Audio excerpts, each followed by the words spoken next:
Hey there, fruit fans. This is Andrew from Froot Farms. For those of you who don't know us, Froot Farms is an edible plant nursery, farm, composting facility, and apiary in Christmas, Florida, which is right outside of Orlando.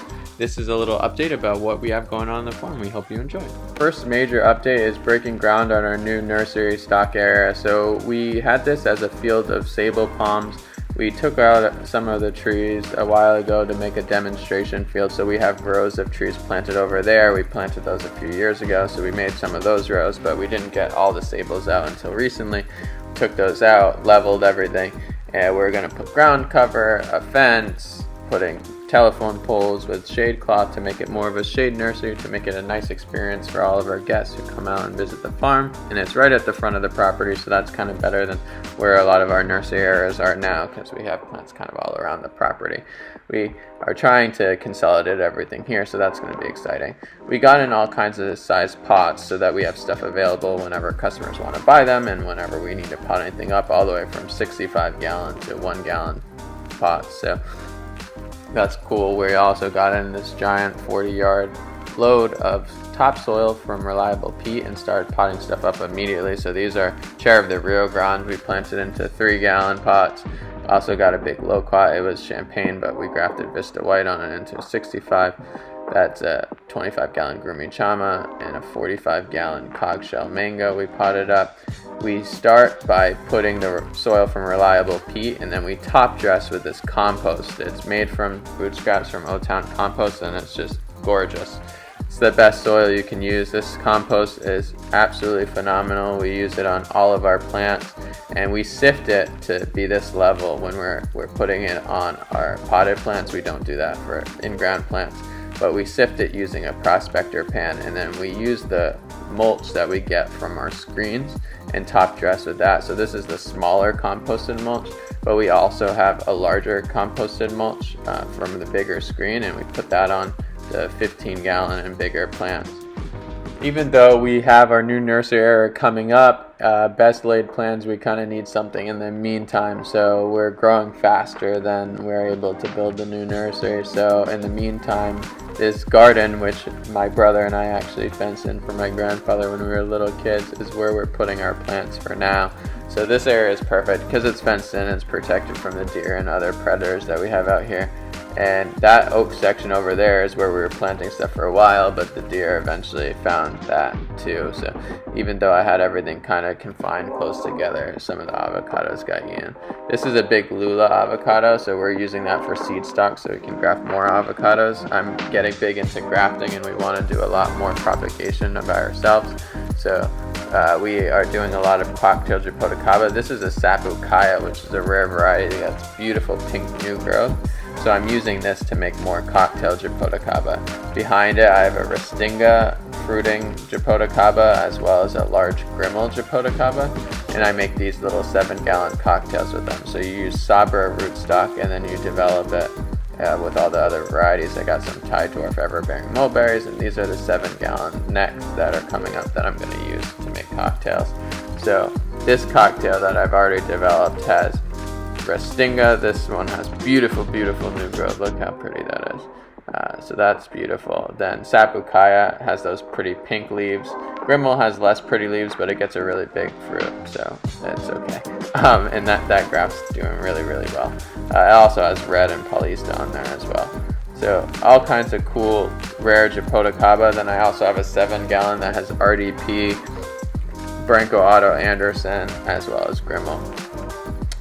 So got all kinds of stuff growing. All these little Japotacaba are probably mostly going to be made into other cocktail trees. I really enjoy making those. Got a bunch of turpentine mangoes and jujube. Those are for graft stock. These are, unlike other nurseries, we primarily are a grower. We've grown palm trees on this property since 1999, so we started planting a bunch of seeds. So like I said, we're doing more grafting and air layering and stuff as well, but these are all seed grown. So we have Cherry of the Rio Grande, Grumi Chama, Yellow Mangosteen, Ice Cream Bean, and a few other things mixed in there. And most of that stuff is stuff we've grown from seed on our farm and potted up into 3 gallons, and hopefully it'll keep getting bigger. We want to sell all different size trees, so we're not going to sell all of these small. We're definitely going to keep some and keep continually potting stuff up. These are sherbet berries. They're an interesting little fruit that most people don't like. We got Suriname cherries, Patinga tuba. We got Java plum, which I have never tried, but I'm excited about. And we have all kinds of other stuff: macadamia nut, Chickasaw plums. Got a bunch of star fruit. Some of this stuff we're using for our own production. Sweet almond is beautiful and smells super good. A lot of peaches, as well as miracle fruit. So the miracle fruit we're growing from seeds, so we're getting a lot of those and growing more of them. We got some big loquats, longan, lychee, big persimmons. We have big carambola, and behind those we also have really big fruiting Gumi-chama as well. A bunch of olives. Over there you got some avocados, lychees, some grafted Bailey's Marvel mangoes. So this little one doesn't look as hot, it's a little worse off than the other one. And then a ton of star fruit and avocados. We have all kinds of stuff. So these are olives, we're trying those, seeing how well they do. We also have hog plum over here. We have a few papaya, and then we have a lot of red Japotacaba. These are gorgeous and 15-gallon. So we have a lot of these in stock right now. So growing a lot of those. I love red Japotacaba. It's one of my favorites. We got some mangoes and loquats and all kinds of stuff back there, including a few yellow Japotacaba. We got some Adamoya and 15-gallon super Haas avocados.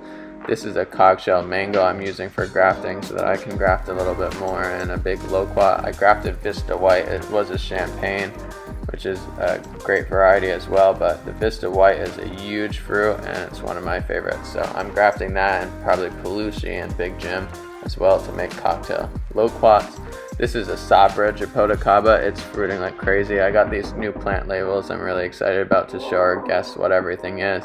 And you can see these are just loaded with fruit. So those are my seed stock plants. I'm not selling those. And then I also have these big super Haas avocados. These are some for sale, but I'm going to keep some for grafting as well. And then I have these big cherry of the Rio Grande and also big Sapodilla. I'm keeping most of that stuff in order to grow seeds and graft. So the Sapodilla I'm going to start grafting. I have a bunch of little ones, and then I have super sour and super sweet tamarind as well that I'm going to try to work with. Some big mangoes. But we kind of have all kinds of stuff growing. You have the Gumi-chamas, and then on my porch is all kinds of stuff that we're grafting. So I have this 10 variety crazy Franken-Java right here that has all kinds of crazy varieties on it, and then I have a bunch of loquat grafts, including a Pelushi and some Vista White. But we have all kinds of stuff going on, and it's really exciting. So behind the scenes we also have a shade house that we have some plants in. So we grow a lot of stuff from seeds. So these are red Japotacaba. We have a bunch of 1 gallons growing. We have a ton of seed trays of Japotacaba as well. I grow a lot of Japotacaba, especially red Japotacaba, because I love them so much. But it's a little bit of a mess. We have a lot of stuff to weed and a lot of stuff to pot up, but we're planting a lot of seeds every week. We planted 500 Gumi-chama last week, and we're planning on doing at least another 500 this week. We separated a giant red Japotacaba community pot, so these 100 little Japotacabas were all in one community pot, so had to separate that. Got some Suriname cherries and Thai dwarf everbearing mulberries because I love those. The whole shade house is filled with plants, and we're potting them all up. Our final exciting update is that we started processing some of our honey. So we use our 20 frame commercial honey extractor. We have 5 hives right now, but we're actually splitting all of our hives, and we should have about 12 by next week. So the honey extractor, essentially you take the frames of honey capped by the bees, you uncap them in a box on the side of it, you put the frames of honey in the extractor, it spins them around like a washing machine, it comes out the bottom, you put it through this sifter, it sifts out any debris, any wax, and that sort of thing. And then once it goes through that process, you have finished honey. So we don't heat it or do any other processes, and our honey's wicked clean. And we're really excited to continually grow our apiary. So here are some pictures of what our finished product looks like, and some pictures of beautiful flowers as well. We hope you enjoyed the video. Thank you so much for watching. You have a great rest of your day.